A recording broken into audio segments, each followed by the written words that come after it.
Buenas tardes, bienvenidos a todos los participantes del Diplomado de Odontología Forense al segundo encuentro denominado Determinación de la Edad y Visión del Odontólogo Forense ante la determinación de la edad. Es un gusto saludarlos el día de hoy. De igual manera, quiero ratificar una información referente de si por casualidad, por algún momento, nos llegamos a desconectar por cualquier falla eléctrica que pueda ocurrir, no desconéctense ustedes de la plataforma, ¿ok? Que inmediatamente nosotros haremos todas las medidas técnicas para retomar de nuevo la presentación. Entonces, si quedan allí sin cerrar la presentación ni abandonarla. Simplemente, si hay fallas técnicas, nosotros la retomamos nuevamente. Ok, ahora sí vamos a entrar al tema de la determinación de la edad. Con respecto a este tema, lo que son los odontólogos forenses y lo que es el antropólogo forense son los que se encargan de dar los lineamientos para poder decir cuál es la edad aproximada del paciente. Por eso es muy importante que tanto el antropólogo como el odontólogo forense tengan algún tipo de relación o trabajen en conjunto para poder concluir lo que es el informe pericial. Cuando nosotros hablamos de lo que es el peritaje del odontólogo forense, es hablar de qué es lo que hace el odontólogo ante la determinación del cadáver. El odontólogo forense es el profesional auxiliar que asiste al patólogo forense en los problemas para determinar la identificación del cadáver y los vivos. ¿Por qué? Porque nosotros vamos a dar ayuda a lo que ellos necesiten. Ellos primero van a hacer lo que es el estudio del cadáver o el vivo, y en el momento que necesite el apoyo de otra disciplina, como es el antropólogo y el odontólogo, es en el momento en que nosotros vamos a entrar a ayudarlos, a apoyarlos o a darle las destrezas y conclusiones que ellos necesitan. Así como también se encargan de lo que es el estudio de las piezas dentales, a través del conocimiento que nosotros como odontólogos podemos tener. Y esto lo vamos a relacionar con todo lo que tiene que ver con los códigos de derecho, ¿ok? O todo lo que son las normas, las leyes que se encargan de tipificar cada una de las causas o delitos en los cuales nosotros estemos relacionados. Es decir, dependiendo del conocimiento que nosotros tengamos en relación a las lesiones y la tipificación de las mismas, como las leyes que acompañan a cada uno de los hechos punibles, son donde nosotros entramos como protagonistas a apoyar a estas disciplinas, la cual necesitan apoyo de nosotros. El peritaje de un odontólogo es fundamental en muchos problemas médicos legales, entre los cuales se encuentran la determinación de la edad del individuo y los diferentes acontecimientos. Recuerden que hay distintas piezas anatómicas, huesos, unidades dentarias, características en boca, que nos permite a nosotros dar una proyección de la edad del individuo que se está estudiando. Por eso es que se dice que estas dos disciplinas son importantes para la determinación de la edad, es decir, el odontólogo forense y el antropólogo forense. En sí, ¿cuáles son las funciones que nosotros como odontólogo forense vamos a realizar cuando vamos a estudiar a un cadáver o a un vivo? Recuérdense que los vivos nosotros los estudiamos o evaluamos cuando son personas que no tienen algún tipo de identificación, personas que se encuentran en un estado donde no pueden emitir algún tipo de información, que estén desorientados, que tengan algún tipo de pérdida de memoria, que no sepan quiénes son, entonces no saben qué edad tienen o qué características nos pueden ayudar para determinar su edad. En ese momento, con lo que nosotros conocemos, podemos dar la aproximación de la edad de esos pacientes. Y en el caso de los occisos, porque son personas que tenemos que determinar la edad. Entonces, ¿cuáles son las funciones de nosotros como odontólogos? Diagnosticar la edad, raza y sexo, hábitos personales, los hábitos de los individuos que nosotros vamos a identificar, nos da también orientación para saber a quién estamos examinando. Ustedes dirán, ¿por qué? Bueno, hay personas, por ejemplo, lo que son los zapateros, los que se encargan de realizar algún tipo de trabajo en zapatería. Ellos tienen algunas características, como es morder los clavos. Entonces, esos clavos hacen algún tipo de muescas en los dientes. Entonces, esas características a nosotros nos pueden dar una orientación de la persona que nosotros estamos investigando. A eso es que nosotros nos referimos con los hábitos. También los fumadores de cigarrillo, fumadores de pipa, pero eso lo vamos a explicar un poquito más adelante. También tenemos que nos encargamos de hacer las evaluaciones de todo lo que tiene que ver los exámenes radiológicos. Hacemos evaluaciones de zonas de mordidas. Nosotros como odontólogos conocemos lo que es la distribución de los arcos dentarios y la posición de las unidades dentarias. Y esto nos va a permitir a nosotros poder determinar quién es la posible víctima del posible hecho punible, del presunto hecho punible. Igualmente, si realmente la víctima es el victimario o el victimario es el que realizó aquella lesión en la víctima o viceversa. También nos encargamos de hacer el diagnóstico del niño maltratado por características que podemos examinar en el cuerpo del paciente y evaluar lo que son las contusiones y laceraciones. Estos dos puntos los vamos a explicar muy bien en el caso de traumatología en odontología. Ahora bien, para nosotros poder diagnosticar la edad, el odontólogo forense interviene en la solución del caso en los desastres aéreos, en los incendios, en los cadáveres abandonados por días o por semanas, cuando las huellas digitales son difíciles de identificar por diferentes técnicas. En ese momento el patólogo forense solicita el apoyo al odontólogo especialista para seccionar el maxilar superior y desarticular la mandíbula, prepararla y adecuarla para poder realizar el estudio respectivo. Cabe destacar que también el odontólogo trabaja en conjunto con el antropólogo. Esto es más que todo cuando existen desastres masivos. En ese caso, desastres masivos como son accidentes aéreos, incendios, cadáveres abandonados, mutilados, nos piden apoyo para hacer lo que es la autopsia bucal. Cuando hablamos de extraer el maxilar superior y el maxilar inferior, la mandíbula, extrayéndolas de la boca, hablamos de autopsia bucal, que ese es uno de los temas que vamos a profundizar ya más o menos en el séptimo encuentro. Ahí les voy a explicar cuáles son las técnicas de autopsia bucal que se utilizan y en los casos que se utilizan, y por qué existen diferentes técnicas y para qué momento o qué tipo de cadáver nosotros podemos utilizar. Recuerden que el cadáver nosotros los podemos encontrar de diferentes fenómenos cadavéricos.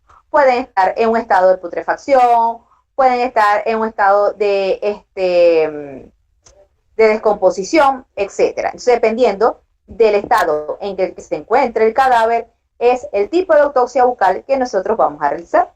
Y eso lo vamos a explicar en el tema de autopsia bucal. Ahora bien, vamos a hablar un poquito de lo que es la edad.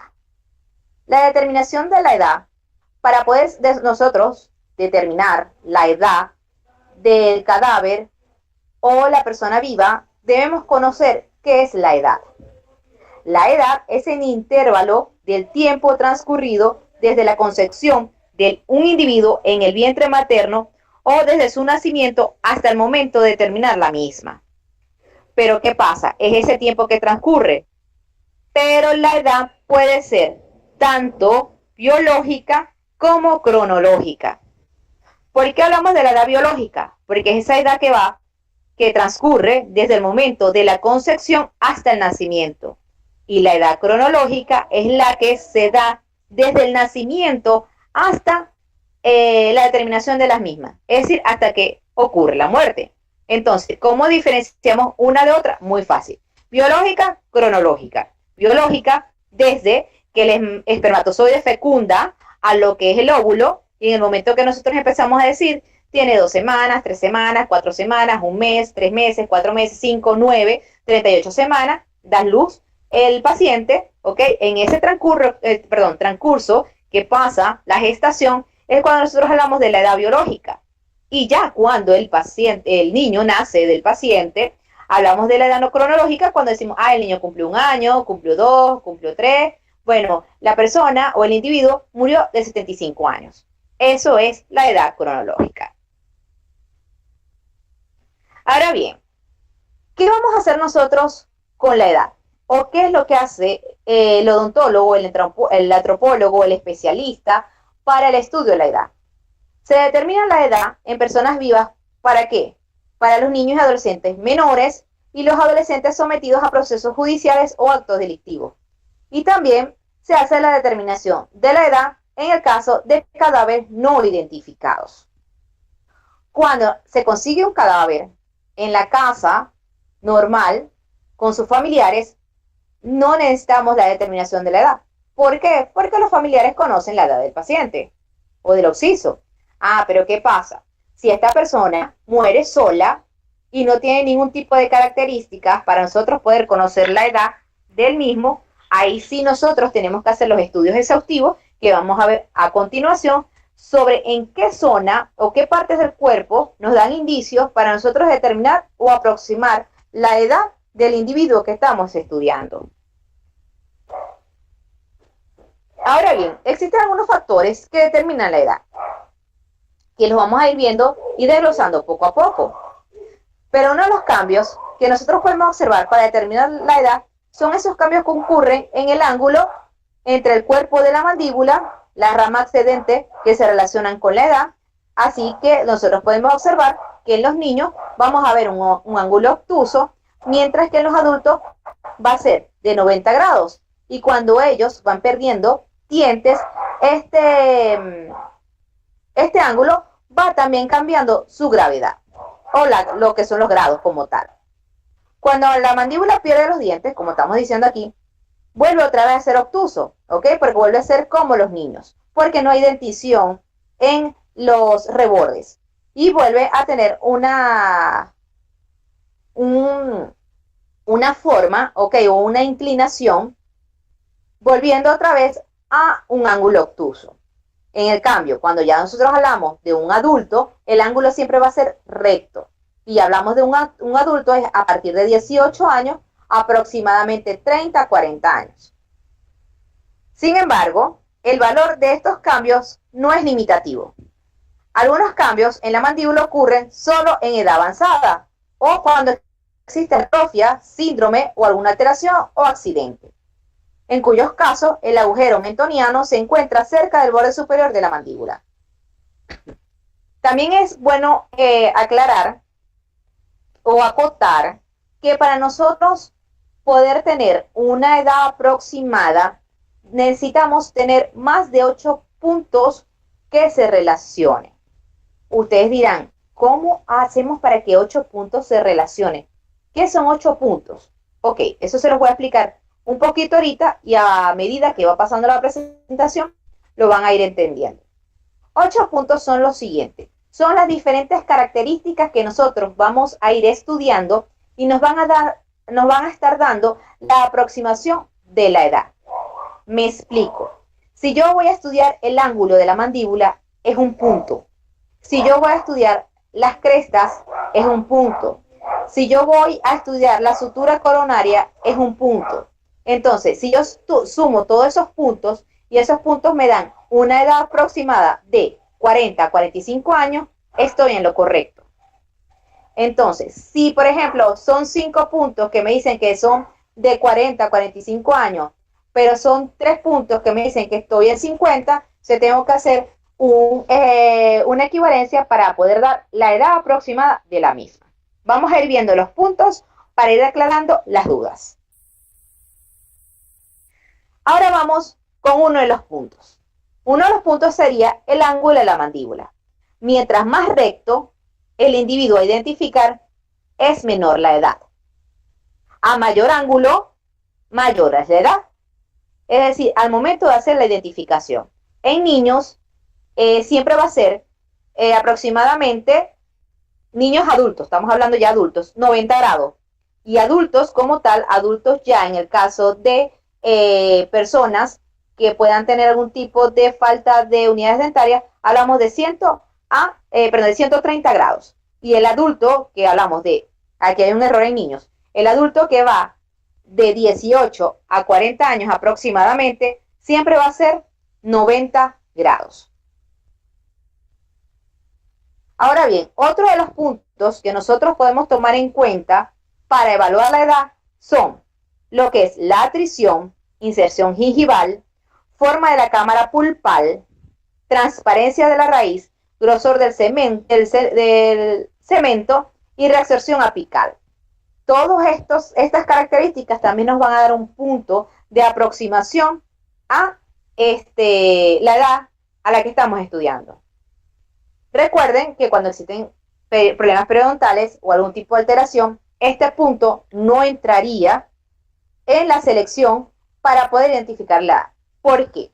Porque si tengo un paciente que es bruxómano y tiene 20 años, entonces hay un paciente que tiene algún tipo de atrición o desgaste, estamos hablando que son pacientes con una edad avanzada. Entonces allí ya nuestros puntos se van a alterar. Entonces hay que evaluar bien cuáles son los puntos que se van a determinar. Aquí vamos a ver unas fotos donde podemos observar lo que son los desgastes de las cúspides. Los desgastes de las cúspides y las facetas siempre los vemos en aquellas personas adultas que tienen más de 50, 60 y hasta 70 años. Muy pocas veces se van a ver en menores de 40 años. Claro, si son pacientes que son bruxómanos o pacientes que tienen algún tipo de síndrome o alteración, ahí sí se van a observar. Entonces, ¿qué pasa? Ahí puede existir una alteración en el punto y ese punto yo lo descartaría. Y yo tomaría los puntos que realmente me dan las edades aproximadas para dar la conclusión de la edad del occiso que se está estudiando. Recuérdense que todas estas características estamos viendo en pacientes que son cadáveres, ¿ok? No en aquellos que están vivos, porque los vivos siempre vamos a ver características que nos permiten ir más allá de la determinación de la edad y es mucho más fácil. Pero en el caso de los cadáveres es cuando se nos complica. Y por eso es que tenemos que hacer autopsias bucales y hacer distintos tipos de procedimientos con la ayuda de otras especialidades. Ahora bien, en dicho sistema se dan puntos, lo que habíamos hablado anteriormente, para cada factor. Y la suma se compara con la de los dientes cuya edad. La precisión de los resultados depende de todos los factores. Un factor aislado no es indicador confiable, es lo que yo le estaba diciendo. Si nosotros tomamos el ángulo como un factor, es un punto. Si tomamos lo que es la atrición, los desgastes, la inserción, es un punto. Y así vamos sumando para saber la aproximación de la edad. La transparencia de la raíz, aunque resulta visible,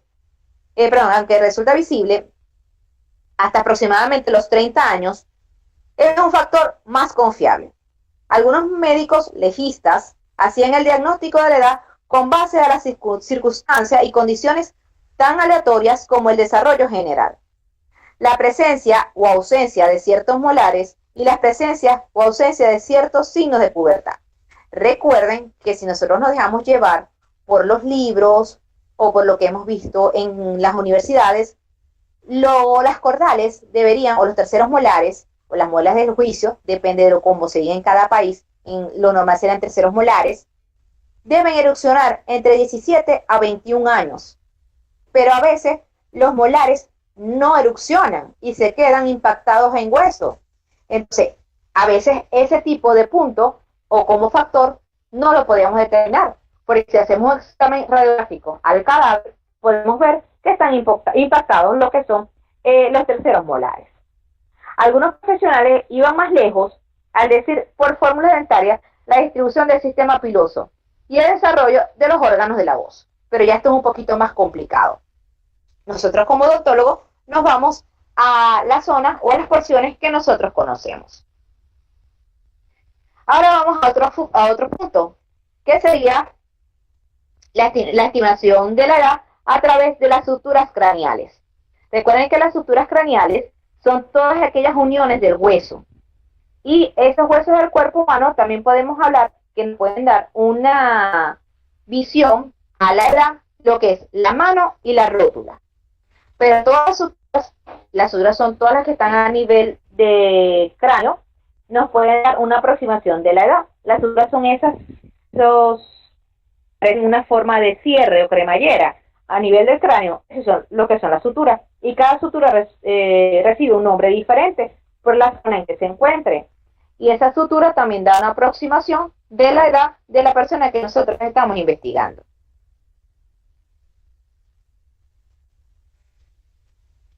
La realidad de los parámetros a veces no tienen que ser suficientes, ¿ok?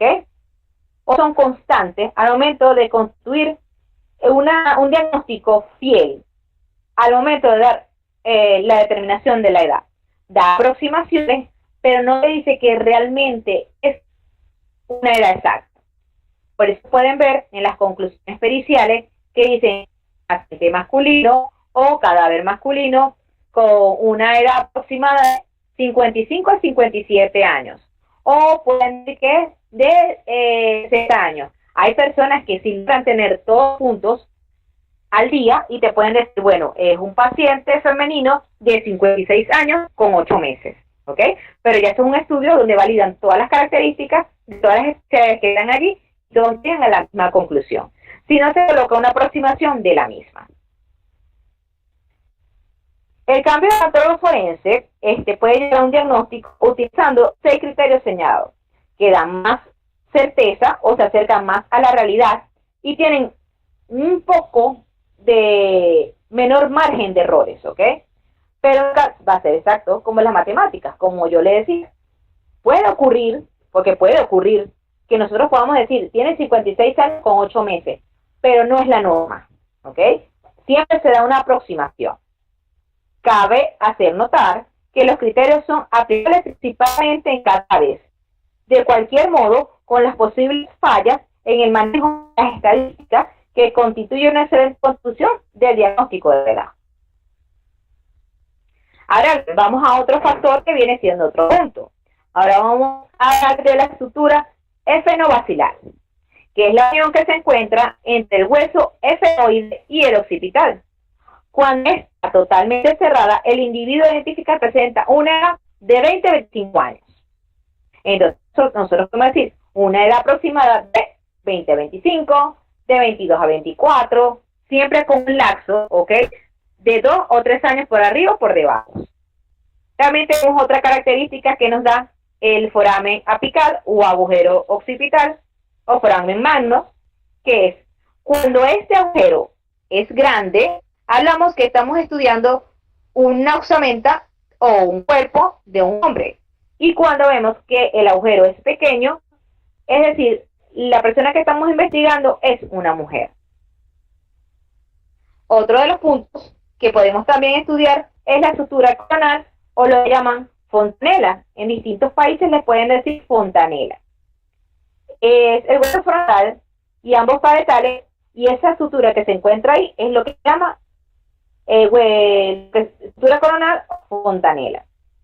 Esta se encuentra totalmente cerrada en individuos a identificar y presenta una edad aproximadamente de 40 a 45 años.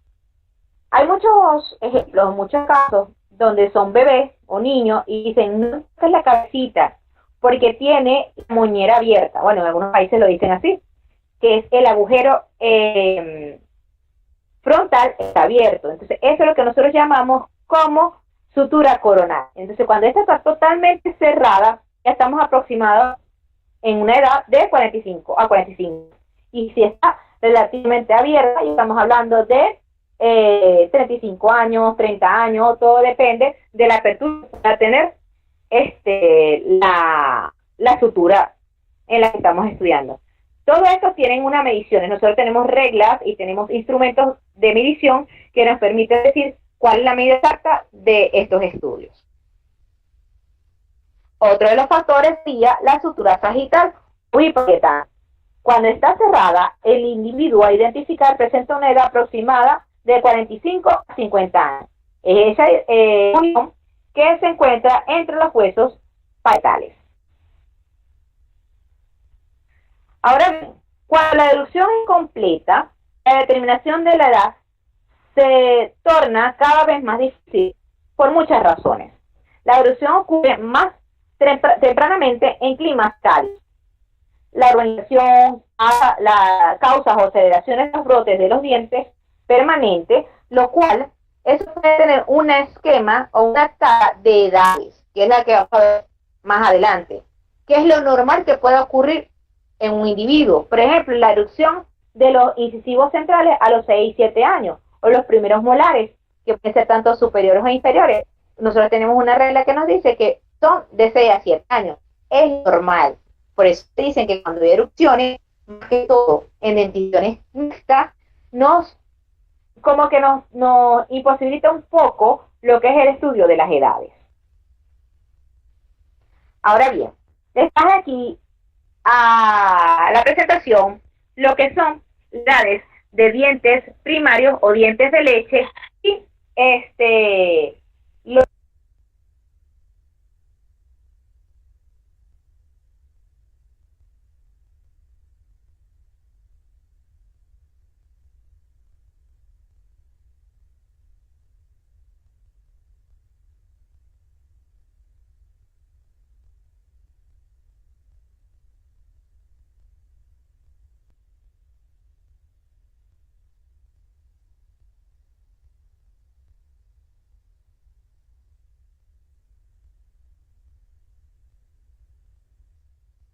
desactivado el micrófono y se desactivó la presentación.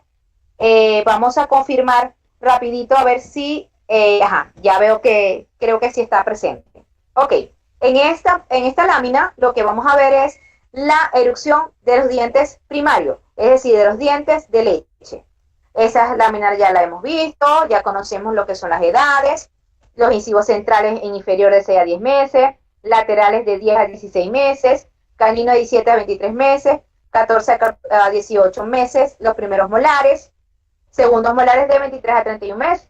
Eso es más que todo cuando tenemos aquellos cadáveres que son niños menores de 5 o 4 años. Y lo que es la erupción de estos dientes nos permite dar una orientación de la edad del paciente que nosotros estamos evaluando. En el caso de superior, los centrales de 8 a 12 meses, incisivos laterales de 9 a 13 meses, canino de 12 a 22 meses, primer molar de 13 a 19 meses y segundos molares de 25 a 33 meses. Recuerden que son aproximaciones, ¿ok? Ellos no nos van a dar una edad totalmente con una certeza que sea así. Son aproximaciones. Ahora bien, vamos a la dentición permanente. Aquí, cuando esto ocurre, ya tenemos una dentición mixta y es posible que nos pueda dar orientación a las edades. Esto es más que todo cuando son occisos de menores de 12 años. Ya cuando nosotros tenemos una dentición permanente completa en boca, estamos orientados a niños con más de 12 y 13 años, ¿ok? En el caso que sean occisos, en niños.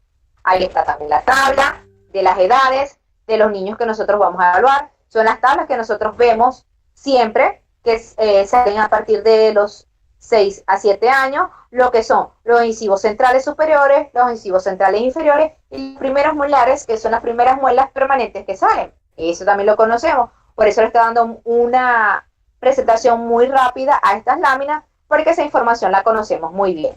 Como vemos ahí, vemos el tercer molar, como todo lo hemos visto en distintos libros, de 17 a 21 años, que no es una norma, ¿ok? Sino podemos ver terceros molares que están impactados y a través de una radiografía es las que nos da una orientación. Entonces a veces el tercer molar nos puede o no nos puede servir. Ahora bien, para determinar el sexo y la raza. La determinación de las variables de sexo y la raza presenta una gran dependencia metodológica, pues generalmente en los métodos y modelos estadísticos se emplean consideraciones con variaciones al respecto una de la otra.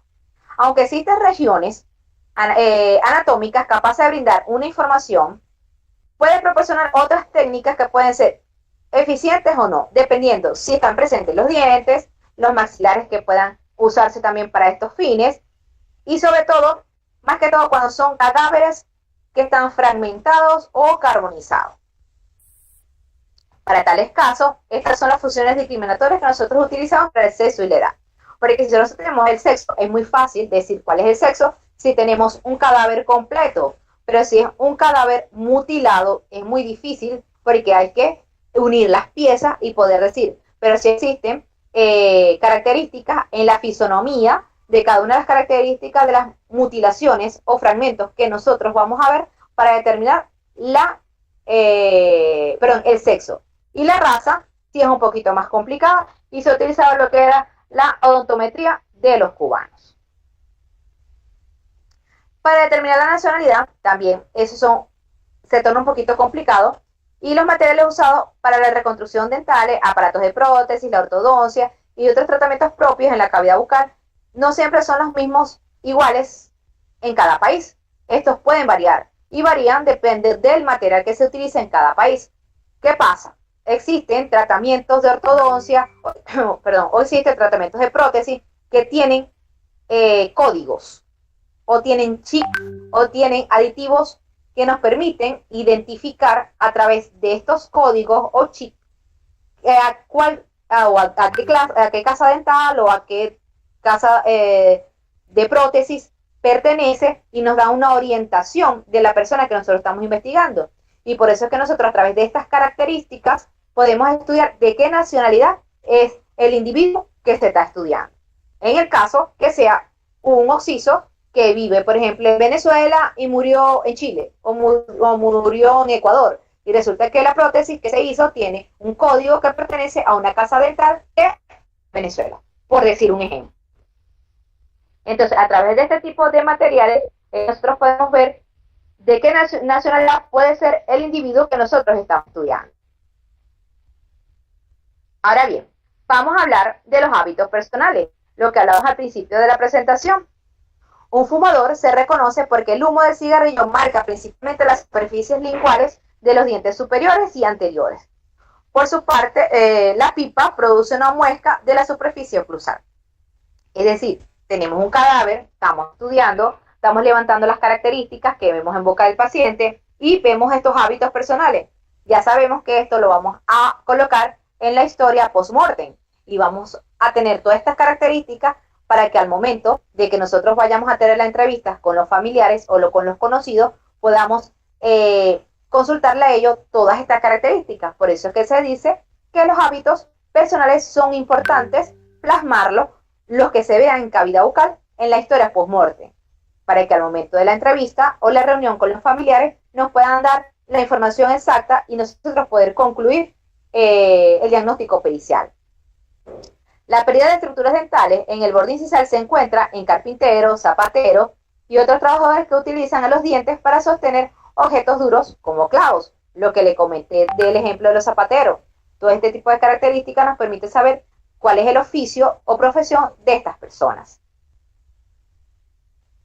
Ahora les voy a hablar sobre la evaluación de las zonas de mordida, pero esto va a ser muy superficial porque en el encuentro número 3, es decir, la próxima clase, vamos a hablar muy bien de lo que son las huellas de mordida. En el caso de la evaluación de las zonas de mordida, los que somos principales y somos los peritos fundamentales para poder determinar las huellas de mordedura son los odontólogos forenses. En criminología, el dictamen pericial del odontólogo forense resulta fundamentalmente en el caso de identificar cuando existen huellas de mordida. Solo nosotros y únicamente nosotros podemos dar orientación sobre esto. Los casos de huellas de mordida estudiados en departamentos de medicina han sido casi exclusivamente de homicidios de niños maltratados, infantiles, en el caso de violencia de género, en el caso de homicidios iniciados por alevosía o violación. El cadáver que tiene mordidas es muy diferente en todos los casos ubicarlas en las zonas del cuerpo. Por eso cuando yo hablo con mis estudiantes, les comento que nosotros debemos estudiar a los individuos, a los pacientes, desde las puntas de los pies hasta el último cabello, Tenemos que levantar lo que son los brazos, lo que son las axilas, lo que son las piernas, porque nosotros podemos observar huellas de mordedura en cualquiera de estas zonas. Pliegue de las manos, detrás de la oreja, en las zonas donde menos nosotros creemos que puede haber algún tipo de huella de mordedura, nosotros la vamos a reconocer o la vamos a identificar. Es decir, a lo largo de todo el cuerpo, detrás del cabello, en el caso que sean personas con cabello largo, etc. Hay que investigar totalmente el cuerpo por completo. Aquí tenemos algunos tipos de mordidas que vamos a profundizar en la próxima clase. Tenemos lo que son las mordidas eróticas, las mordidas agresivas y las mordidas presentes en maltrato infantil. Ahora bien, para la evaluación de las zonas de mordida, la mayoría de las veces el odontólogo forense hace impresiones múltiples en moldes apropiados, siempre en cera. Es decir, ¿qué es lo que hacemos nosotros el procedimiento como tal? Se hace una impresión en la huella que nosotros vamos a estudiar, es decir, la que está en la víctima. Luego vamos a hacer un estudio o una impresión en el victimario. Esa impresión se le va a hacer un vaciado y va a ser un modelo de estudio. Antes de esto se toman una fotografía en las huellas de mordedura para nosotros hacer una transposición, colocar una lámina de acetato y traspolar lo que es esa lámina de acetato al modelo de estudio para poder decir si realmente esa huella de mordedura que vimos en la víctima es de la persona que nosotros estamos investigando, es decir, del victimario. Porque recuerden que la víctima puede pasar a ser victimario y el victimario víctima. Eso lo vamos a aclarar muy bien en las clases de huellas de mordedura. Entonces, se hace un estudio con fotografía, se hace un oclutograma, que es con una lámina de cera, se hace una impresión al victimario, se hace una impresión en la huella que dejaron en la víctima, luego se relaciona lo que es la huella de la mordida con la huella del victimario, la huella de mordida de la víctima con la huella de mordida del victimario y vemos la transposición si realmente pertenece una a la otra. Es decir, que haga un engranaje. Esto es lo que yo le hablaba, lo de un oclusograma. Nosotros también esta lámina de cera, nosotros la colocamos en el modelo de estudio del victimario para saber si realmente fue el culpable de la huella de mordedura que vimos en la víctima. Siguiendo con lo que es la evaluación de la zona de mordida, vamos a hablar de que esta es difícil cuando no se tiene el conocimiento como tal. Por eso es que siempre piden apoyo a lo que es el odontólogo forense para poder determinar qué fue lo que ocurrió o por qué existe esta huella de mordedura, o si la huella de mordedura fue ante-mortem o post-mortem. La evaluación de la zona de la mordida será aún más valiosa si el levantamiento del cadáver se tomó algo de material del mordisco o de la mordida que ocurrió, para poder clasificar lo que es el tipo de la sangre. El odontólogo forense tiene la gran oportunidad de hacer el diagnóstico del niño maltratado cuando se practica el examen rutinario en la boca del niño. Así puede observar los dientes faltantes, lesiones de carrillo, lengua, encía, etc. Es decir, recuerden que nosotros tenemos que evaluar lo que es al victimario, ¿ok? Y evaluar a lo que es la víctima. En el caso que sean vivos, en el caso que sea una huella de mordedura que fue ocasionada al occiso, igualmente hay que evaluar la huella de mordedura y evaluar al posible victimario. Las marcas de mordida en el homicidio por móvil sexual se hicieron lentamente. Hay presencia de sugilación. ¿Qué pasa? Estas son características que yo les voy a explicar en los tipos de huella de mordedura. Porque cuando nosotros clasificamos a las huellas de mordedura y cuando son huellas de mordedura eróticas, ellas van a tener un patrón. Y uno de los patrones que vamos a observar es una sugilación, que va a estar siempre en el centro, que es una equimosis, es lo que muchos llaman chupón. Entonces, cuando nosotros vemos esa equimosis, ya sabemos que esa huella de mordedura que nosotros estamos estudiando es una huella de mordedura erótica. Pero eso se los voy a explicar bien chévere en la próxima clase. Esto más que todo se ve en el caso de maltrato infantil, en violaciones o aquellos actos de violencia de género. En cambio, algunas huellas de mordeduras que han sido hechas en caso de niños maltratados suelen ser difusas dependiendo, ¿ok?, de lo que quiso hacer el victimario o de cuál fue el fin del victimario. Recuérdense que a veces los casos de maltrato infantil es porque hay violación a los niños o simplemente porque yo me siento satisfecho de hacerle daño a alguien. Entonces, siempre hay que evaluar cada una de las huellas de mordedura, saber si es erótica, si es agresivo de defensa y si es de autolesionismo. Entonces, dependiendo de las características de este tipo de mordida es que nosotros la vamos a clasificar. Ahora bien, les traje aquí, pues, a acotación, algunas técnicas o algunos tips para el estudio de lo que son los cadáveres. Para nosotros poder determinar el sexo, ¿qué es lo que va a ver? El mentón, en el caso de los hombres, va a ser más pronunciado y cuadrangular. En el caso de las mujeres, va a ser un poquito más puntiagudo. En el caso del cuerpo mandibular, va a ser grueso y rugoso en los hombres, delgado y suave en las mujeres. La rama ascendente, ancha y vertical en hombres, angosta y abierta en las mujeres. Escotadura sigmoidea, poco profunda en hombres, profunda en mujeres. El proceso coronoide va a ser ancho en los hombres y en las mujeres va a ser delgado. Y los cóndilos en hombres son gruesos y anchos y en las mujeres es delgado y angosto. Otra de las características también es la masa craneal en hombres es más cúbica y grande, en las mujeres es redondeada y estrecha. La cresta temporal es más prominente en hombres y en mujeres es menos prominente. Reborde supraorbitario, redondo y romo en hombres y más agudo en mujeres. Hueso cigomático, más pronunciado en hombres, en mujeres menos pronunciado. Hueso mandibular, cuadrado en hombres, redondeado en mujeres. La mandíbula es grande y robusta en hombres, menos grande en mujeres. La frente es corta e inclinada en hombres y en mujeres es alta y redondeada.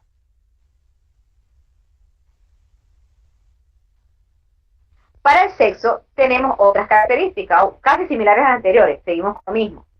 En el caso de la forma del hueso frontal, prominente en hombres, menos prominente en mujeres. Agujero orbitario, más profundo y ancho, algo que habíamos visto en la lámina anterior. Profunda pero estrecho en mujeres. Paladar, más profundo y ancho en hombres. Profundo pero menos estrecho en mujeres. Alineación dentaria. Los incisivos centrales son más voluminosos en hombres. Y los incisivos centrales en mujeres son menos voluminosos.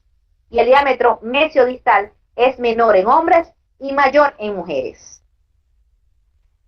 Ahora bien, cuando nosotros estamos presentes de vivos o también en occiso, hay algo muy importante que nos permite dar orientación y dar características de quién estamos estudiando, que es la evolución psicomotora y corporal. El individuo se compara en cuanto a talla, circunferencia, peso, crecimiento, de lo que son las masmas, el crecimiento del vello púbico, la axila, el crecimiento de la barba, el vello del tórax y abdominales, y crecimiento del área genital. Este tipo de cambios de cada parte del cuerpo también nos permite dar orientación de lo que es la edad aproximada del paciente. Ahora ya, acercarnos un poquito al final, vamos a ver lo que son las conclusiones de lo que nos es de infancia o lo que significa la edad, o cómo determinamos la edad de los occisos o de los vivos a nosotros como odontólogos forenses. El odontólogo forense, relacionado con la identificación masiva de cadáveres en situaciones de desastre, se hace proporciones metodológicas sobre el modelo operacional y estas circunstancias y referencias de la factibilidad y eficiencia de los métodos de identificación más utilizados, teniendo en cuenta las condiciones del lugar donde se produjo el hecho punible, las características socioeconómicas de la población involucrada, los recursos humanos y el material con que cuenta el grupo de identificación forense. Es decir, nuestro éxito de nuestra conclusión pericial va a depender del éxito que tengamos con nuestro conjunto de compañeros o disciplinas que están participando en la identificación del cadáver, de los instrumentos que nosotros estemos utilizando, de los estudios que estemos utilizando y de los materiales que en ese momento tengamos para realizar el estudio. El uso de los métodos especiales de identificación de la odontología forense es imprescindible dentro de las actuaciones médico-legales relacionadas con la identificación masiva de cadáveres en situaciones de desastre. Dependiendo de la experiencia que tengamos, dependiendo del material que utilicemos y dependiendo del sitio del suceso al que nosotros estudiemos, de ahí vendrá la eficiencia y eficacia de las conclusiones periciales al momento de la determinación de la edad.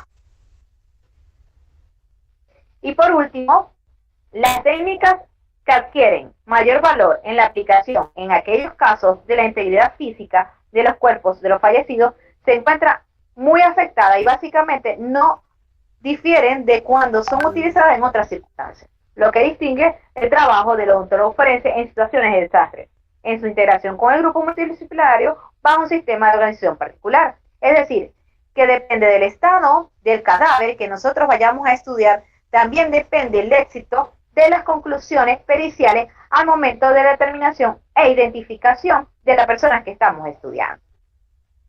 Con estas conclusiones, damos por culminada lo que es el segundo encuentro de el diplomado de odontología forense en la determinación de la edad de los tics y algunas herramientas que podemos utilizar para poder identificar la edad del paciente. Recuérdense que esto es un conjunto de diferentes características, puntos de diferentes factores para poder decir cuál es la edad aproximada de la persona en estudio. Ahora bien, vamos a volver para que me puedan hacer algunas preguntas referente al tema.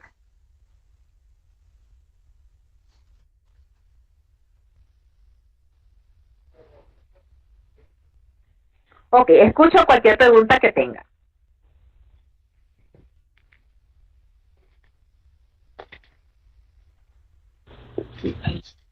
Doctora, buenas. Buenas. Soy Rafael, de República Dominicana. Cuéntame, Rafael, ¿qué te puedo orientar? Sí, cuando usted habló sobre la reabsorción en los niños radicular, como un parámetro a seguir en la investigación, yo tengo entendido que el adulto, el niño no tiene una reabsorción como tal, sino tiene una apexificación, son procesos de formación del ápice, no de reabsorción. La reabsorción ya es algo más patológico. O sea, no entendí esa parte. Ok, cuando yo hablo de reabsorción, la reabsorción hablamos en adultos, ¿ok? En niños no podemos tocar una reabsorción. Recuerda que nosotros tenemos un recambio dentario en niños. Está lo que es la rizálisis, que es un procedimiento normal, ¿ok? Nosotros tenemos el procedimiento de rizálisis que ocurre cuando el diente permanente quiere erupcionar, hace la rizálisis con el diente de leche, ¿ok? Cuando yo hablo de reabsorción, hablamos solo en adultos. Aquí lo que tocamos en el caso de niños simplemente es el recambio dentario, ¿ok? Que a veces se hace un poquito complicado para nosotros poder evaluar la edad del niño, pero lo seguimos tal cual como la tabla que nosotros hemos estudiado. Nosotros vamos a evaluar en niños son el recambio dentario, que nosotros tenemos edades aproximadamente que hemos visto en clase, bueno, que vimos cuando estudiamos, y eso es lo que nos pueden dar una aproximación. Por eso te digo que hacer el estudio de un niño hasta los 12 y 13 años puede ser fácil, porque sabemos que cuando están los incisivos centrales erupcionados en boca permanente, sabemos que estamos entre un niño de 6 a 7 años, ¿ok? Máximo 8. Entonces, en ese caso de reabsorción es en adultos. Otra preguntita, doctora. Cuéntame. Cuando usted habló sobre, yo noté sobre los estudios de las suturas craneales. Generalmente los estomatólogos, no sé si en Venezuela ocurre diferente, pero aquí, por ejemplo, nosotros no nos involucramos tanto, lo damos como algo general, pero no nos involucramos tanto en esa parte anatómica del cuerpo. Entonces, yo pensaba que eso lo hacía un médico ya especialista en patología forense. Ok, en este caso de las suturas, nosotros damos apoyo, porque ¿qué pasa? Nosotros tenemos la osamenta, ¿ok? Y a nosotros nos presentan la osamenta, nosotros como odontólogos manejamos esa información.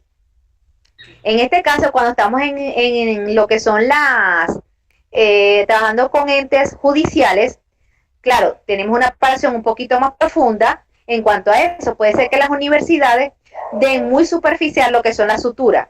El antropólogo sí tiene que tener obligatoriamente la información de todo, pero el odontólogo forense maneja ese tipo de información. Ok, bueno, doctora, muchísimas gracias. Un placer, encantada de tus preguntas.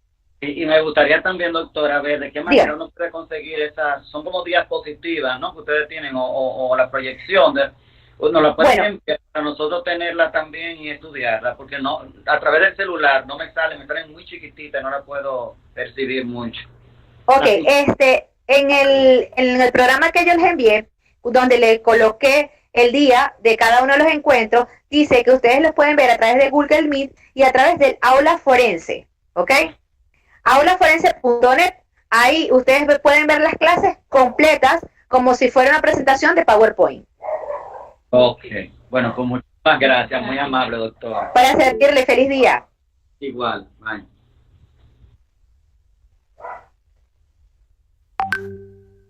Ok, vamos a ver otras preguntas. Aquí me están haciendo una pregunta, vamos a ver.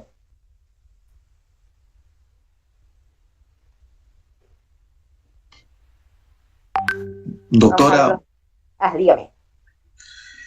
Bueno, le hablo acá, soy Diego desde Lima, Perú. Bueno, bueno, lo que acabo de escuchar del compañero anterior, bueno, es respetable. Acá en el Perú sí nos exigen bastante sobre suturas, ¿no? Y yo mi duda era, usted me ha hablado de la esfenobacilar o nosotros le llamamos esfeno-occipital, de las sagitales. Y yo quería preguntarle, ¿hay alguna definición o algún punto para destacar en lo que son las suturas temporales?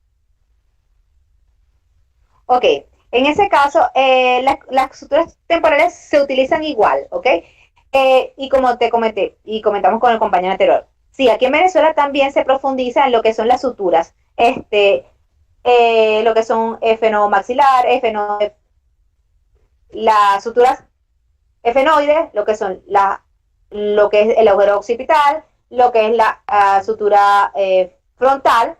Ese ¿qué pasa? Yo creo que también varía el nombre dependiendo del país, ¿ok?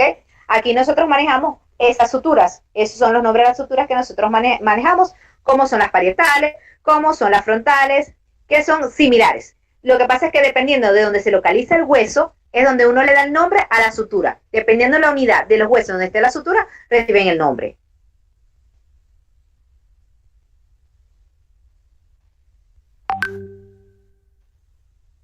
Ok, ¿me escuchas? ¿Sí? Diego. Sí, sí, claro, Okay. sí.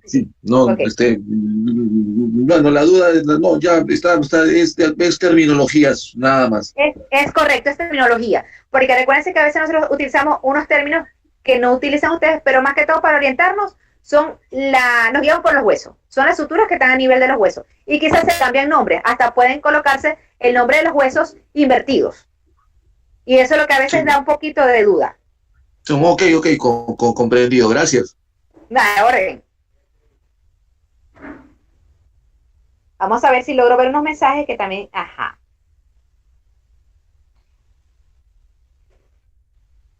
Ok, sí, eso, Saúl Cortés me está haciendo una pregunta desde Honduras, donde me dice que quería saber sobre lo que son los escáneres en los estudios de mordida.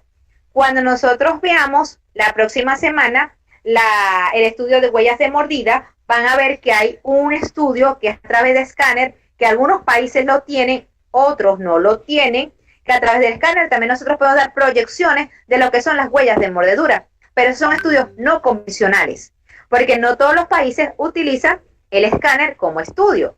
Son entes o países que tienen mucho más poder adquisitivo, por decir algo, y pueden tener todo este tipo de equipamiento o tecnología para hacer el estudio de lo que son el escáner. Más o menos te lo voy a comentar rapidito porque se lo vamos a ver en la próxima clase, donde se introduce lo que es la información de la huella de la víctima con la huella del victimario. El mismo escáner hace la información, hace el engranaje y te puede decir si realmente la víctima está en relación con el engranaje del victimario, algo así.